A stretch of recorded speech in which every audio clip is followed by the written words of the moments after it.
João Cristão. João Henrique. João Henrique, com a palavra. Excelentíssimo senhor desembargador presidente, Sérgio Souza Verani, excelentíssimo senhor desembargador relator, demais desembargadores, membros do Ministério Público, Defensoria Pública, uma boa tarde. Preliminarmente, excelência, eu acho que cabe ressaltar aqui, em razão da questão aduzida pelo Ministério Público de litispendência, há sim um recurso ordinário constitucional no STJ, mas recurso esse que foi originário de outro HC, impetrado nessa Câmara, mas que o presente HC traz motivos diversos, né, objetos diversos. Então, as razões que serão aqui suscitadas nada tem a ver e nada tem a mínima correlação com o recurso ordinário que está pendente para julgamento no STJ. Então, entende a defesa que não há nenhuma prejudicialidade no julgamento do HC agora, desse HC. Trata-se de um HC e, como relatou aqui o nobre relator, que se postula o relaxamento da prisão pelo excesso de prazo e atenção ao princípio da eventualidade, a revogação da prisão preventiva, este que ausente são os requisitos do 312, com aplicação do artigo 319 do Código de Processo Penal. Eu vou dividir aqui a sustentação, vou falar os pontos atinentes ao relaxamento e depois passo a análise dos pontos atinentes à revogação da preventiva. No que se refere ao relaxamento de prisão, excelência, a defesa tem que trazer à tona o conhecimento da Câmara aqui alguns pontos que estão prejudicando seriamente o andamento desse processo, né? Ora por falha do órgão ministerial, ora por eventos de força maior que acometeram lá o Fórum de Bangu, inclusive com a remoção do magistrado Alexandre Abraão, em virtude daquele lamentável episódio ocorrido há poucos meses atrás. Bom, essa audiência, a primeira audiência, né, desse processo, ela estava prevista para o dia 3 de outubro, né, a primeira instrução, né, com andamento processual, apresentação de resposta à acusação de todos os acusados, foi designada essa audiência do dia 3 de outubro. A denúncia ela foi ofertada, salvo melhor juízo, em abril ou em março, por volta de meados de abril e março. E, nessa ocasião, o Ministério Público delineou os contornos aí dos acusados, são 78 acusados, e alocou-os em 5 subgrupos. E o critério, né, pela análise da peça exordial acusatória, foi que os aludidos subgrupos foram preenchidos de acordo com a pertinência fática, né? Então, se o primeiro subgrupo foram alocados 5 acusados, são porque esses 5 acusados tinham um liame subjetivo na participação dos eventos.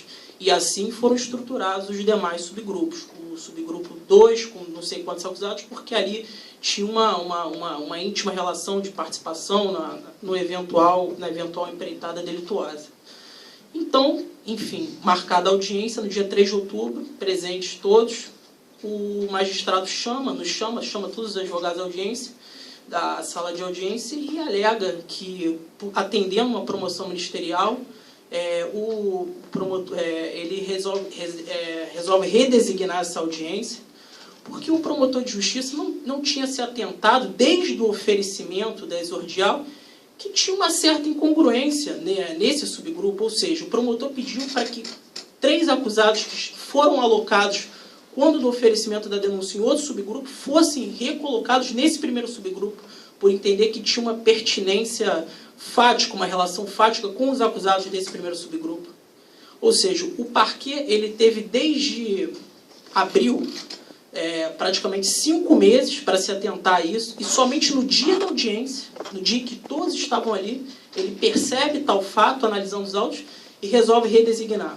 Tudo bem, redesignou, houve esse atentado essa questão envolvendo o magistrado Dr. Alexandre Abraão, e, enfim, foi mais uma vez redesignada, agora com data para fevereiro. Outra magistrada assumiu a vara, e, enfim, não sei nem se ela é titular, mas a questão é que os pacientes estão presos desde maio. Né? A gente tem praticamente 7 meses de prisão sem sequer a menção ao início de uma audiência de instrução de julgamento. Ressalto mais uma vez, seja por motivos de força maior, e por essa questão de atenção do membro do Ministério Público, né? Então, inclusive, esse subgrupo, salvo melhor juízo, a Câmara já optou por isso que o desembargador falou, essa questão dos 30 dias para a conclusão da instrução. Então, se isso foi feito em setembro, novembro, acho que novembro, né? Já ultrapassou esse prazo. Esse prazo não foi atendido. Esse comando legal emanado da Câmara, essa orientação ao juízo de primeiro grau, certamente não será atendido, tendo em vista que a audiência só está marcada para fevereiro. Enfim, né? Isso aí é uma questão que fere, evidentemente, os princípios da razoabilidade, proporcionalidade devido ao processo legal, princípios albergados constitucionalmente. E, enfim, o MP é dominus litis, custos legis, então ele tem que primar, né? Sem sombra de dúvidas, pelo bom andamento processual, coisa que, nesse caso, a defesa entende que não tem acontecido. Em relação à questão da revogação da preventiva, salienta a defesa que os usuários pacientes são camelôs, são primários, portadores de bons antecedentes, ambos são pais de família, enfim, possuem atividade laborativa lícita, comprovação da residência nos autos,